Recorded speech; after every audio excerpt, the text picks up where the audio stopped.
জানো তো, আজকে সকালে ঘুম থেকে উঠে বুঝতেই পারিনি যে এত বড় একটা সারপ্রাইজ অপেক্ষা করে আছি। তারা ওই যে লোক ঠিক করেছে যে ওই পাশের সব টালি বিক্রি করে দেবে, যত সম্ভব হয়তো দেয়ালও ভেঙে দেবে। যাই হোক, মনটা প্রচণ্ড খারাপ ছিল, সকালে খেতে পর্যন্ত পারিনি।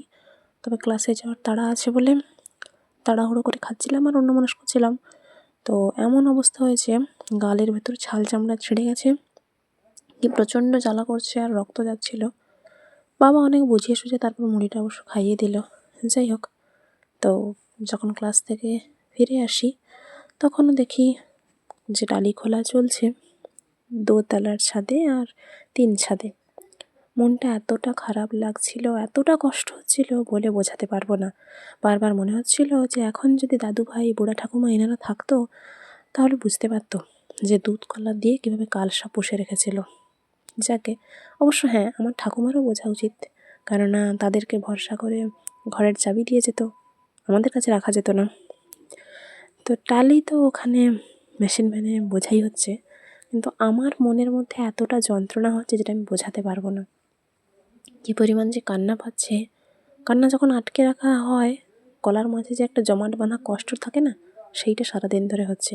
যতটুকু সময় ক্লাসে ছিলাম তবু ভালো ছিলাম, তো স্যারও হয়তো বুঝতে পেরেছিলেন যে খানিকটা মন খারাপ। আরও 2-3 জন যারা ছিল, তো মোটামুটি হাসি মজা ইয়ার্কি ঠাট্টা হয়েছে যাতে একটু মনটা ভালো ছিল। বাড়ি ফিরে আবার যেইকে সেই অবস্থা।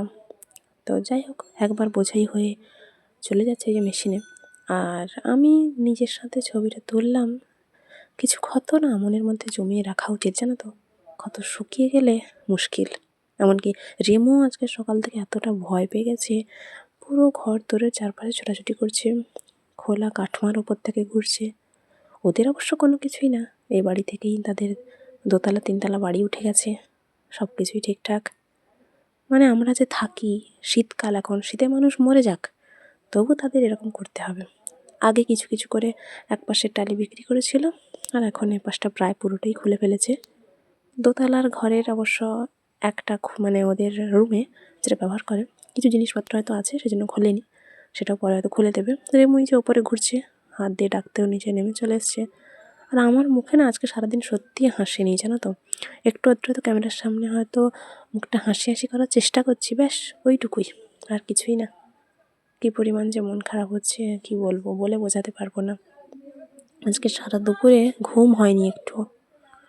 জানো তো, আমার এক ইচ্ছে ছিল যে কোনো এক সময় বাড়িটা ড্রোন ভিউ নেব, কিন্তু সেটা আর হবে না। যাকগে, সন্ধে হয়ে এসছে, আমি সন্ধেবেলা দেখছি এপাশে আজকের তাওয়ায় আলো জ্বেলে রাখা হয়েছে, আর রাতে খাওয়া দাওয়ার পর আকাশে চাঁদ উঠেছে সেটা দেখছিলাম, আর মনে মনে বলছিলাম যে ঠাকুর, পূর্ণিমার পরের দিন জীবনটা এরকম অমাবস্যায় ঘিরে দিলে, এরকমটা করতে পারলে তুমি, একটু তো দয়া করতে পারতে। সন্ধ্যা থেকে কী যে ঠান্ডায় কাঁপতে হচ্ছে, তারা তো 4 দেয়ালে বন্দি, তারা আর কি বুঝবে। ঈশ্বরই বিচার করুক না হয়।